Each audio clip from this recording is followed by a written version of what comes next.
அனைவருக்கும் வணக்கம்.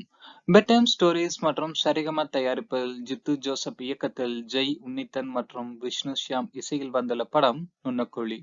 இதில் முக்கிய நடிகர்களாக பசில் ஜோசப், நிக்லா விமல், கிரேஸ் ஆண்டனி, அஜு வர்கீஸ், மனோஜ் கே ஜெயன், பைஜு குரூப், சித்திக், ஸ்வாசிகா விஜய், பைஜு சந்தோஷ், அல்தாப் சலீம் நடித்துள்ளனர். இருக்கை நிலையில அமர வைக்கும் எமோஷனல் த்ரில்லர் படங்களை கொடுப்பதில் வித்தகரான இயக்குனர் ஜித்து ஜோசப் இப்படத்தின் மூலம் முதலா காமெடி ஏரியாவுல கால் பதிச்சிருக்கிறாரு. இதிலும் அவருக்கு ஜெயம் கிடைச்சதா அப்படின்னு பார்க்கலாம். தனது தந்தையின் மறைவுக்கு பின்னாடி தங்களுக்கு சொந்தமான பல நிறுவனங்களுக்கு எம்டியாக பொறுப்பேற்கிறாரு விளையாட்டு பிள்ளையான பசில் ஜோசப். திருமணமாகி 3 மாதங்கள் ஆனதுனால மனைவி நிக்லா விமலுடன் அதிகம் ரொமான்ஸ் காட்டும் பசில் ஜோசப் அவருடன் இரவு நேரத்துல சந்தோஷமா இருக்கும் தருணங்களையும் தனது லேப்டாப்ல வீடியோவா பதிவு செய்யறாரு. அலுவலகத்துல அவ்வப்போது அதை போட்டு பார்த்தும் ரசிக்கிறாரு. ஒரு நாள் திடீரென அலுவலகத்தில் நுழைந்து சோதனை நடத்தும் வருமான வரித்துறையினர் அவரிடம் உள்ள லேப்டாப்பையும் சேர்த்து பறிமுதல் செஞ்சுட்டு போறாங்க. இந்த விஷயம் தெரிய வந்ததும் அதில் இருக்கும் தங்களது வீடியோ வெளியாகி விடுமோ அப்படின்னு நிக்லா விமல் பதற அவரை சமாதானப்படுத்துவதற்காக அந்த அதிகாரியிடமிருந்து லேப்டாப்பை எப்படியாச்சும் வாங்கிட்டு வர கிளம்புறாரு பசில் ஜோசப். இன்னொரு பக்கம் அஜு வர்கீஸ் தனது மனைவி கிரேஸ் ஆண்டனிய விவாகரத்து செய்வதற்காக நீதிமன்றத்துல தனது நண்பரான பல்க் டாக்டர் பைஜு குரூப்பை விட்டு அவரை குடிகாரி அப்படின்னு போல சாட்சி சொல்ல வைக்கிறாரு.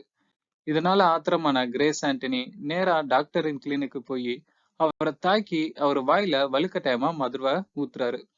இதனால் நிலத்தடுமாறி கீழே உள்ள டாக்டர் உயிரிழக்கிறாரு. இந்த பதட்டத்துல தனது அபார்ட்மெண்ட்டுக்கு திரும்பும் கிரேஸ் ஆண்டனி இந்த அடுத்தடுத்த நிகழ்வுகளால மன உளைச்சுக்கு ஆளாகி தற்கொலை செஞ்சுக்கொள்ள முடிவு செய்யறாரு. கிளாஸ்ல மதுவை ஊத்தி அதனுடன் பூச்சி மருந்தை கலந்து குடிக்க முடிவு செய்யறாரு. சரியா அந்த சமயத்துல அதே அபார்ட்மெண்டில் குடியிருக்கும் அந்த வருமான வரியின் அதிகாரியின் வீட்டுக்கு திருட்டுத்தனமா சென்று லேப்டாப்பை கைப்பற்றும் எண்ணத்துல பின்பக்கமா குதிச்சு உள்ள நுழைகிறாரு பசில் ஜோசப். அப்போது திருடன் நுழைஞ்சு விட்டதா அபார்ட்மெண்ட்ல பரபரப்பு ஏற்பட்டு அதனை பார்க்க பக்கத்து வீட்டு பெண்களுடன் போறாரு கிரேஸ் ஆண்டனி. அந்த நேரத்துல திறந்திருந்த அவரது வீட்டுக்குள் தப்பிப்பதற்காக நுழையும் பசில் ஜோசப் அங்கே அவர் வச்சிருந்த விஷம் கலந்த மதுவை தெரியாம எடுத்து குடிக்கிறாரு. திரும்பி வரும் கிரேஸ் ஆண்டனி தனது வீட்டுக்குள்ள யாரோ புதிய நபர் இருப்பதையும் தான் கலந்து வச்சிருந்த விஷத்தை வேற குடித்து விட்டதையும் பார்த்துட்டு இது என்னடா பிரச்சனைக்கு மேல பிரச்சனைன்னு பதறாரு. என்னை எப்படியாச்சும் ஹாஸ்பிட்டல்ல சேர்த்துடுங்கன்னு அது போதும் அப்படின்னு கெஞ்சுறாரு பசில் ஜோசப். அப்படி ஹாஸ்பிட்டல்ல அவரை சேர்க்கும்போது போலீசாரிடம் சிக்குகிறாரு கிரேஸ் ஆண்டனி. அவங்களிடம் இருந்து தப்பிப்பதற்கு விசாரணையில மாத்தி மாத்தி பொய் பேச துவங்குறாங்க கிரேஸ் ஆண்டனியும் பசில் ஜோசப்பும். இதற்கிடையில வருமான வரி அதிகாரியான சித்திக், சினிமா நடிகர் மனோஜ் கே ஜெயன் ஆகியோரும் அன்னைக்கு நைட்டு எதேச்சியா இந்த டாக்டர் மரணத்துல தாங்களாகவே சிக்கிக்கொள்ள இந்த வழக்கு சிக்கலுக்கு மேல் சிக்கலாகுது. இறுதியில என்ன நடந்துச்சு, யார் குற்றவாளியா போலீஸ்ல சிக்குனாங்க, பசில் ஜோசப்பின் லேப்டாப் பிரச்சனை தீர்ந்துச்சா அப்படிங்கிற பல கேள்விகளுக்கு மீதி படம் விடை சொல்றாங்க. 2ஆம் பாகமும் இருக்குதான். இயக்குனர் சித்து ஜோசப் தனது வழக்கமாக நகம் கடிக்க வைக்கும் ஒரு த்ரில்லர் கதையை எடுத்துக்கிட்டு அதே சமயம் அதை முழுக்க முழுக்க நகைச்சுவை கலந்து கொடுக்க முயற்சித்து காமெடி ஏரியாவிலும் முதல் பந்திலேயே சிக்ஸர் அடிச்சிருக்காரு.